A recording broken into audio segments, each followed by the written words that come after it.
world, it's Keely and I'm back for another video. It has been a while, and if you've been on my channel in the last couple months, you probably noticed that I took all my videos down, primarily because I wasn't sure if I was going to continue with my booktube channel or not. I made my booktube channel in, I think it was like March or May of 2014 when I was in grad school, and I've had it since then. So we're going on 11 years, which is crazy. But I've definitely had ups and downs with it over the years, where sometimes I'm super consistent and I post a lot, and then other times I just don't. And I've started many projects on it over the years and just given a lot of pressure on myself to have it be a certain way over the years. And especially within the last like 6 months or so, I've really just taken a step back. I've been trying to cut back on social media use in general because it's not good overall for my mental health to be super on social media all the time. But I do really miss the community that I had and being a part of the booktube universe. And so I decided that I will come back, but I'm not going to make any promises about how often I will be posting or anything like that. But I figured I would give you guys kind of an update on what I've been up to, what I've been reading, and then what I'm hoping this channel can potentially be moving forward. First, hello, hi. If you are new to my channel, thank you so much for checking out my video.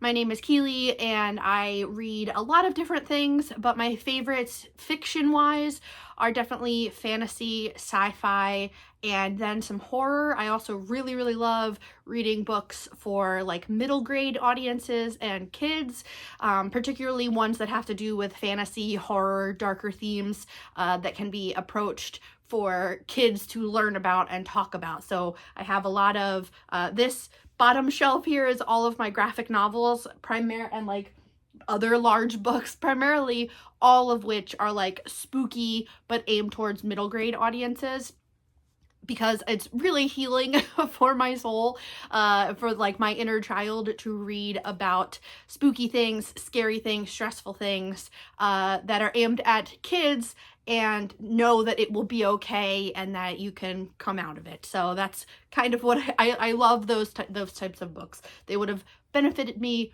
greatly when I was that age, and so I just really enjoy them now as an adult.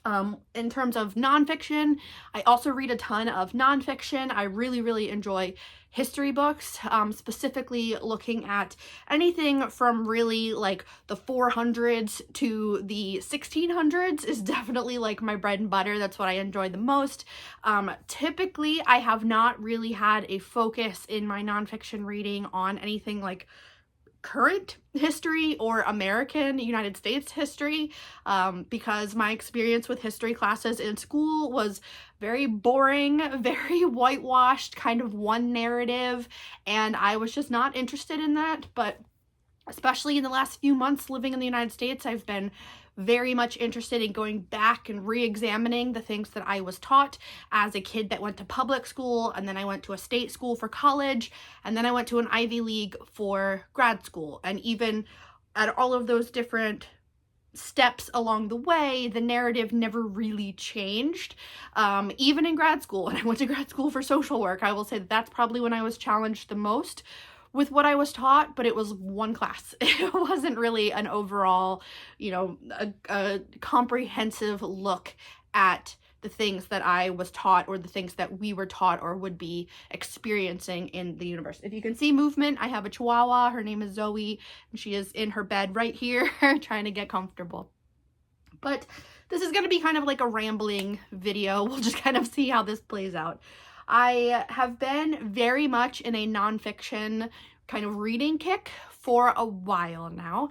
If you were on my channel like last year at this time, you probably remember that I was looking into PhD programs and was kind of gearing up to apply to start in the fall, in this past fall that just happened, and I ended up putting that on hold because some things changed with our life circumstances, things with my husband's work, things with my work, and so I just didn't have the time and the emotional stamina to commit to trying to do a full program, or the finances, let's be real. And so I put that on hold. Now, it's not that I am not interested in those topics. I was looking particularly at Asian America and also at the United States experiences and role in harming East Asian countries, and then particularly looking at the role of white soldiers and kind of fetishizing East Asian women while in war and using their bodies as ways to control populations.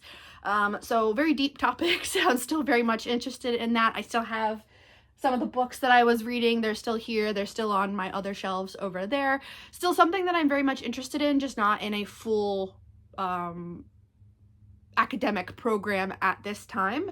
I have been, in the last couple months though, reading a lot of nonfiction in terms of the United States. So I'm gonna talk you through a couple of the books that I'm currently reading, but I thought we could start with some of the other history books that I read over the last like 6 to 8 months, I guess. So the best way to follow what I'm reading is to go to my story graph, which I will have linked down below. That's the only place that I really post what I'm currently reading, except for my Bookstagram account, which I will also have linked below, which I don't post on a ton. I really don't do formal reviews anymore. I don't really rate books in terms of like a number, a star amount, or anything like that. It's really like, did I enjoy it? Will I reread it? Do I not recommend it? You know, like those are kind of the ways that I look at books, because I used to rate and try to review all the books I read, and that's just too much. It made reading not really fun for me, and so I don't really do that anymore. If a book is amazing, then I might like just pop a 5-star on it on Storygraph.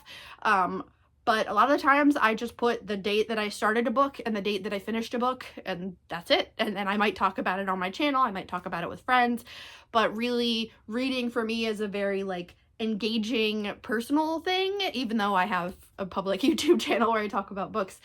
So it's just I'm not super formal with that process. But these are 2 history books that I read recently that I really enjoyed.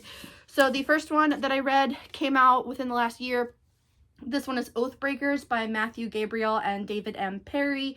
It's the War of Brothers that shattered an empire and made medieval Europe. So this is specifically looking at the Franks, and it takes place in the early 9th century. So it starts with talking about Charlemagne and then working its way through the Franks and the different people that came into power and all of the conflict and kind of what happened to the Franks, the Carolingians, and all of that. And I thought this was great. I really enjoyed this one. I primarily read this one while we were on vacation in a cabin in the woods, and it was so wonderful of an experience. I really enjoyed that. And then the other one that I read also came out very recently, and this one is 18, A History of Britain in 18 Young Lives by Alice Loxton, and I do have her other book as well over there in a pile to get to. And this one is exactly what it says it is. It's looking at a history of Britain through the lens of different 18-year-olds over time. And so one of them is like Geoffrey Chaucer, and then there is Vivienne Westwood, Richard Burton, who was an actor, Vita Sackville West. So it was just super fascinating to get this perspective of what life was like for 18-year-olds all throughout history. I thought it was wonderful. I really enjoyed this one. So those are some of the books that I have finished recently. I have started a million books. That's probably something that if you've watched my channel in the past, you know about me at this point, is that it's very rare that I'm reading one book at a time. I read many books and I just let myself kind of go with the flow and start or stop books along the way. So I'm trying for this year on my story graph to keep track of all of those books and not take them off of my currently reading. I don't care at this point if my currently reading pile is massive, because it doesn't necessarily mean that I am currently like every day picking up the same books. It just means I'm working my way through them. So one of them I should have grabbed, but I don't know where I put it. But one of them is an essay collection by a historian that I started, I think last year, that I was like starting at the end of 2 years ago, I think. And I've been working my way through the essays, but I haven't completed it yet. But now it's been so long that like I want to keep those dates logged somewhere. I just think it's cool to see like, oh, I started this book forever ago, but then I finished it, and I just think that's cool. The books that I am currently reading, I am reading this one, which is the 1619 Project, created by Nicole Hannah Jones. This is a book that came out of a bigger project that Nicole Hannah Jones was a part of, which was with the New York Times, I think? Yeah, the New York Times, which I've read through part of it, but not all of it. But it was really examining the year 1619, which was the year that I believe the very first slave ship arrived in what is now the United States, and then building off from there of just a collection of essays from different writers and scholars talking about the United States history and the role of slavery in that process of building out the United States. And it has been so eye-opening. I don't have a bookmark in this because I'm reading it on my phone. So I do need to like get a bookmark and mark off where I am. But I have been, I mean, enjoying in terms of like knowledge building, but it's really horrifying to read, really hard to read, but I'm getting so much out of it. So I will continue to work my way through this one, and then a couple of my cousins have also, I think, been reading it, so I need to check in with them and see how they're doing with it. Some other books that I have been reading, so I've also been reading this one, How to Be Less Stupid About Race by Crystal M. Fleming. So over the years, I've read a lot of different books on race and racism in the United States, and from different like academic perspectives. So Nikki Kendall's book, Hood Feminism, I read a couple years ago. I thought that was excellent. That was looking at including Black and brown bodies in feminism, because within the United States context, historically, feminism meant white middle class women feminism. Like that's what it meant. When voting powers were allowed for women, it was white women that were given that, and so it was really just looking at you know, all of the people that we forget when we talk about feminism historically, and definitely still for sure to an extent, and then looking at race issues from a white scholar's perspective, from Black scholars' perspective, from activists, from like social change agents, from, you know, memoirs of comedians and singers. And so it's been a really interesting process over the years to kind of gain knowledge in these areas and kind of build up this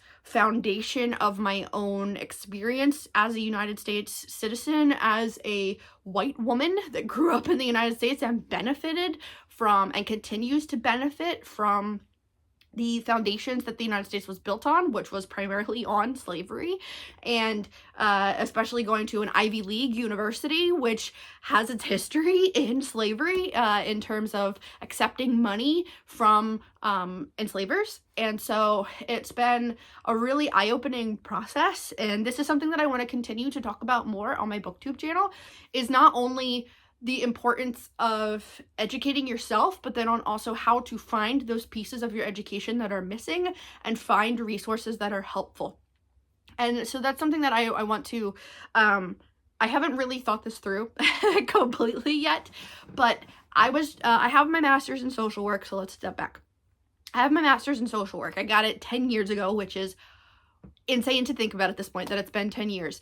But over the last 10 years, when you're trained as a social worker, the primary thing that you are taught, like at its core, is how to navigate systems. And it recognizes that, you know, we're switching this perspective of, if someone comes to you and they tell you that they're having an issue with something, the kind of traditional view of that person's experience is, well, what is wrong with you that you are in this situation? And that's a very like old school psychology perspective. That's the framework that I was educated under as a psychology major in undergrad. And then also within the United States, which is a very individualistic society that kind of looks at you as the person, and you are in control of your destiny. And if you are not achieving X, Y, Z, then there's something foundationally wrong with you because all of these other people have done it. That's not reality at all. So social work comes in and says, hold up, let's look at this from another perspective. So there's something called the ecological theories perspective, which basically looks at, person and environment and all of the different systems that impact individuals lead up to the point that they then come to you with a presenting problem. So instead of when someone comes to you, instead of it being what's wrong with you, the framework is what happened to you. What have you experienced in, as a person in this environment that has impacted you or not impacted you, that you now are having these issues that you're having. Seeing all of those systems play out in various ways over the last decade, being impacted by some of them myself, things that I think have stuck with me over the years is the ways that we really don't support people in their educational pursuits. And especially, I was privileged enough to go to an Ivy League university. I have ridiculous student loans because I didn't have any family supporting me. I was the first person in my family to go to undergrad and then to go to graduate school, and I had to take out student loans for everything, but I was still given the opportunities to do that. And so over the years, as I've also taken other classes and I've researched things on my own, I've learned a lot about that process and how to navigate different systems. And so this is a very, very long-winded way of saying that I've been thinking a lot lately about access to education and access to resources. And what I would love is if my channel could be a place where we are constantly talking about the things that interest us, that we want to learn about, and help each other along the way to, engage in that and to build up our knowledge of the world. The more that they tell us to ban books, the more it makes me want to buy those books and put them on my shelves, and I know a lot of other people feel that way. I don't think limiting access to education is a smart move in any way. So super drawn out way of saying that that's kind of why I have decided to come back to booktube, is to talk about the different ways that I am engaging my brain and trying to learn more, and then also to help others that want to do this, because access to education is pretty crappy across the United States. Some people get it and some people don't, and some people are allowed in and then their access is cut off at a certain point if they don't meet certain standards, if they don't have a certain amount of finances. And in order to get access, then there's a huge barrier to entry. You need resources. And I would love to be an informal resource for people.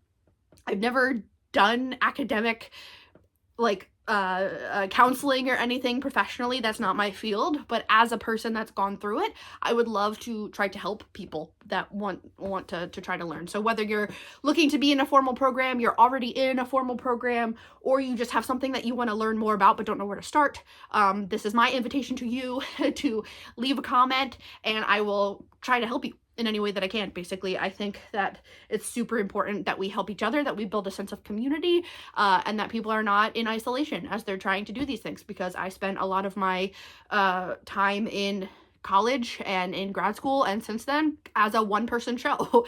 I have a sister that I'm very close to now, and I have my husband that we've been together 100 years at this point, but I didn't necessarily have the people that weren't also experiencing it at the same time helping me along the way. A lot of it I had to teach myself. And so instead of it, I am very much someone that doesn't believe in well, I struggled so the next generation should struggle.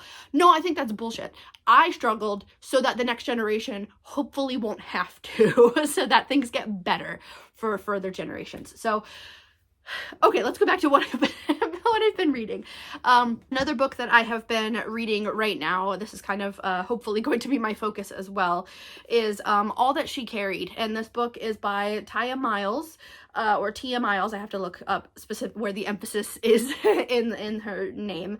And this is the journey of Ashley's sack, a Black family keepsake. So part of me wanting to have a bigger sense of community, because I also work from home, and that's very isolating. As much as I love it, it's very isolating. Has been looking into areas around me and my county and figuring out what are people doing? What sense of community is out there? And I found a book club that is supporting the African American Museum near me.